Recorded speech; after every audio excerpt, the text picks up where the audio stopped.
ലോകപ്രശസ്ത forensic പാത്തോളജിസ്റ്റായിരുന്നു Sydney Smith. അദ്ദേഹം ഈജിപ്തിലെ കെയ്റോ യൂണിവേഴ്സിറ്റിയിൽ ഫോറൻസിക് വിഭാഗം വകുപ്പ് മേധാവിയായി പ്രവർത്തിച്ചിരുന്ന കാലം. തിരക്കിട്ട ജോലികൾക്കിടയിൽ ഒരു പാക്കറ്റ് സ്മിത്തിനെ തേടിയെത്തി. അടുത്തുള്ള പോലീസ് സ്റ്റേഷനിൽ നിന്നും കൊടുത്തയച്ചതായിരുന്നു അത്. ഭദ്രമായി പൊതിഞ്ഞ നിലയിൽ 3 എല്ലുകൾ അതിലുണ്ടായിരുന്നു. ഈജിപ്തിലെ തന്നെ ഒരു ഗ്രാമത്തിൽ ജലക്ഷാമം മൂലം കാലങ്ങളായി ഉപയോഗിക്കാതെ കിടന്നിരുന്ന ഒരു കിണർ പ്രദേശവാസികൾ ശുചിയാക്കിയപ്പോഴായിരുന്നു 3 എല്ലിൻ കഷ്ണങ്ങൾ അവർ കണ്ടെടുത്തത്. ഇത് മനുഷ്യൻ്റേതാണെന്ന സംശയത്തിൽ നാട്ടുകാർ പോലീസിന് കൈമാറുകയായിരുന്നു. കൂടുതൽ പരിശോധനകൾക്കായി എല്ലുകൾ ഫോറൻസിക് വിദഗ്ധനായ സ്മിത്തിന് പഠനത്തിനായി നൽകി. വളരെ പെട്ടെന്ന് തന്നെ സിഡ്നി സ്മിത്ത് ഇങ്ങനെ പറഞ്ഞു, ഇതൊരു സ്ത്രീയുടെ അസ്ഥിയാണ്. പ്രായം ഏകദേശം 20നും 25നും ഇടയിലായിരിക്കും. തീർച്ചയായും അവൾ ഒരു തവണയെങ്കിലും ഗർഭിണിയായിരിക്കണം. ഒരു മുടന്തുള്ള സ്ത്രീ കൂടിയായിരിക്കും. കുട്ടിക്കാലത്ത് പോളിയോ ബാധിച്ചത് മൂലമായിരിക്കാം ഈ മുടന്ത്. അടിവയറ്റിലേറ്റ വെടിയാണ് മരണകാരണം. നാടൻ തോക്കുകൊണ്ടാണ് വെടിവെച്ചിരിക്കുന്നത്. പ്രതി 3 അടി ദൂരം പെൺകുട്ടിയിൽ നിന്നും ഇടതു മാറി നിന്നായിരിക്കും നിറയൊഴിച്ചത്. വെടികൊണ്ട ഉടൻ അവൾ മരിച്ചില്ല.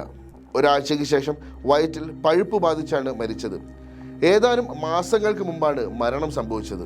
വിശദീകരണം കേട്ട പോലീസുകാരും ഞെട്ടി. എന്നാൽ പിന്നീട് അവർ നടത്തിയ അന്വേഷണത്തിൽ സ്മിത്തിന്റെ കണ്ടെത്തൽ സത്യമെന്ന് തെളിയുകയായിരുന്നു. എങ്ങനെയായിരുന്നു പ്രവചനാത്മകം എന്നതുപോലെ കുറെ കാര്യങ്ങൾ സിഡ്നി സ്മിത്തിന് പറയാനായത്? അതൊക്കെ ഒരു അപാകതയുമില്ലാത്ത സത്യങ്ങളായതെങ്ങനെ? സ്മിത്ത് തന്നെ അത് വിശദീകരിച്ചു. ഇടുപ്പെല്ലിനെ സംബന്ധിച്ച് അത് ഏത് ലിംഗത്തിൽപ്പെട്ടവരുടേതാണെന്ന് തിരിച്ചറിയാൻ പെട്ടെന്ന് കഴിയുന്നവയാണെന്നത് അന്വേഷണത്തിന് വേഗത കൂട്ടുകയായിരുന്നു. എല്ലിൻ്റെ ഭാരം നോക്കുകയായിരുന്നു അടുത്ത പടി. ഭാരവും രൂപഘടനയും സൂക്ഷ്മമായി നിരീക്ഷിച്ചു. തുടർന്ന് കൂടുതൽ വിവരങ്ങൾ വെളിപ്പെട്ടു തുടങ്ങി. എല്ലുകൾ പ്രായമായ സ്ത്രീയുടേതല്ലെന്ന് ഓസിഫിക്കേഷൻ അടക്കമുള്ള പരിശോധനകൾ വ്യക്തമാക്കി. കിട്ടിയ എല്ല് 20നും 25നും ഇടയിലുള്ള പെൺകുട്ടിയുടേതാണെന്നങ്ങനെ സ്ഥിരീകരണമായി. ഗർഭാവസ്ഥയിൽ ഗർഭപാത്രം വികസിക്കുമ്പോൾ ഇടുപ്പെല്ലിൻ്റെ ഉൾഭാഗത്ത് ചില സുഷിരങ്ങൾ കാണപ്പെടുന്നു. ഇതിനെ പാർട്ടൂറിഷൻ പിറ്റ്സ് എന്നാണ് അറിയപ്പെടുന്നത്. ഈ കാഴ്ച കുട്ടി ഒരു തവണയെങ്കിലും പ്രസവിച്ചിട്ടുണ്ടെന്ന സ്ഥിരീകരണത്തിന് വഴിവെച്ചു. അങ്ങനെ പെൺകുട്ടിയാണ് മരിച്ചതെന്നും അവൾ ഗർഭിണിയായിരുന്നു, അല്ലെങ്കിൽ ഒരു വട്ടമെങ്കിലും ഗർഭിണിയായിരുന്നു എന്നും 20നും 25നും മധ്യ പ്രായമുള്ള വ്യക്തിയായിരുന്നുവെന്നുമുള്ള നിർണായക വിവരങ്ങൾ സിഡ്നി സ്മിത്ത് അർത്ഥശങ്കയ്ക്കിടയില്ലാതെ കണ്ടെത്തി. 2 ഇടുപ്പെല്ലുകൾ താരതമ്യം ചെയ്തപ്പോൾ വലത്തെ എല്ലിന് ഭാരം കൂടുതലായിരുന്നു. ജന്മന എന്തോ കുറവുള്ളതിനാലാണ്, അതായത് വൈകല്യം ഉള്ളതിനാലാണ് ഈ വ്യത്യാസമുണ്ടായതെന്ന് സ്മിത്തിന് മനസ്സിലായി. മറ്റൊന്ന്, ഇടുപ്പെല്ലുകളിൽ വലത്തെ ഇടുപ്പെല്ലിലെ മുറിവായിരുന്നു. പെല്ലറ്റ് കൊണ്ട പോലെ കൃത്യതയില്ലാത്ത ഒരു ഘടനയായിരുന്നു മുറിവിന്. എല്ലിൽ മാംസത്തിൻ്റെ അംശമുള്ളതിനാൽ സംഭവം നടന്നിട്ട് അധിക നാളായില്ലെന്ന് വ്യക്തമായി. ശ്രദ്ധയോടെ നോക്കിയപ്പോൾ അതിൽ പഴുപ്പുണ്ടായിരുന്നതായും കാണാനായി. പഴുപ്പായിരുന്നിരിക്കണം മരണകാരണമെന്ന് മാത്രമല്ല, സാധാരണ തോക്കിൻ്റെ ഉണ്ടയിൽ നിന്നും വ്യത്യസ്തമായി പെല്ലറ്റ് പോലെ എന്തോ ഒന്നാണ് പെൺകുട്ടിയുടെ ശരീരത്തിൽ തറച്ചു കയറിയതെന്ന് ഉറപ്പിച്ചു. അതിനാൽ തന്നെ സാധാരണ തോക്കിൽ നിന്നും വിപരീതമായി നാടൻ തോക്കിൽ ഉപയോഗിക്കുന്ന പെല്ലറ്റിൽ നിന്നാണ് വെടികൊണ്ടതെന്നും സ്മിത്ത് കണ്ടെത്തി.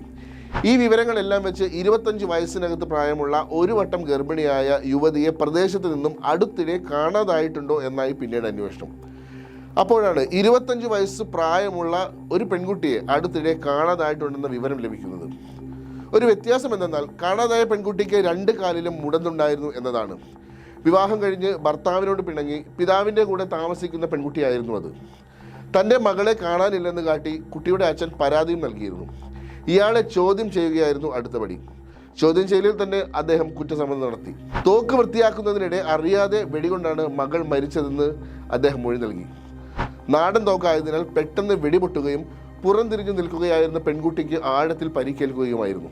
നിറതോക്കാണെന്ന് അറിയാതെയായിരുന്നു തോക്ക് വൃത്തിയാക്കിയതെന്നും അയാൾ പോലീസിനോട് പറഞ്ഞു. അപകടത്തിന് ശേഷം പെൺകുട്ടിയെ അയാൾ വീട്ടിൽ തന്നെ കിടത്തി പരിപാലിച്ചു. മുറിവുകൾ വച്ചുകെട്ടി. പക്ഷേ പെൺകുട്ടിയുടെ സ്ഥിതി വഷളാവുകയും തുടർന്ന് മരിക്കുകയുമായിരുന്നു. പോലീസ് പിടികൂടുമെന്ന ഭയത്താൽ മൃതശരീരം പൊട്ടക്കിണറ്റിൽ ഇടുകയായിരുന്നുവെന്നും അച്ഛൻ പറഞ്ഞു.